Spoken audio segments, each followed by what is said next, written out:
Lawsuit abuse is something that is on my mind constantly. It is one of the things that can keep me up at night. I have been sued. Two of those times were for once I'd never seen the patient, and one time I wasn't even in town yet. It's not just me personally, and it's not just the business, it's the people who work in the business that would suffer from that. It encourages defensive medicine, and defensive medicine is not high quality medicine. It's not good medicine.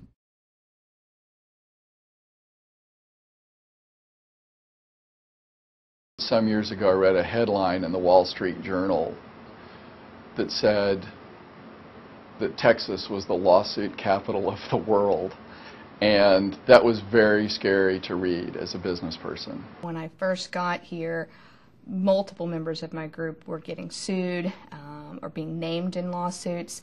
Our malpractice premiums were just steadily climbing. And that cost is paid for by everybody.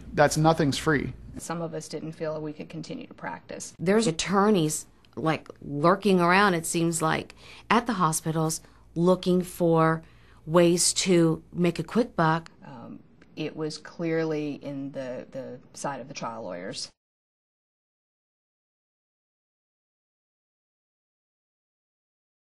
Texas has made a lot of improvement over the years as to how they view fairness and lawsuit abuse. With tort reform having been in place, you don't see companies being so vulnerable. We can notice it in our recruiting and in our consultant base that physicians are moving back to Texas. Tort reform was passed when I was a resident, and I saw the difference it made in a number of filings of lawsuits, most of which were frivolous. One of the reasons I chose to stay here was how much the environment changed after tort reform was passed. It helps me keep employees, helps me have better equipment. Texas becomes a place where businesses want to move to. We have more jobs for more people that come here, and at the end of the day, having jobs is what really drives a community as far as being successful.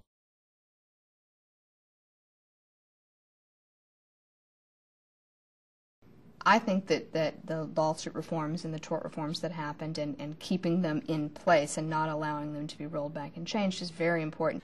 Just because Texas has made strides here in the last several years, from the 90s and the early 2000s, it is not something that you go, oh, the game's over, we've won. You know, if we lost some of the positive things that have taken place here in Texas in the last several years, it would have a definite effect on business, and it can cause businesses to go, quite frankly, to go out of business. It's not against lawsuits, it's against the abuse of lawsuits.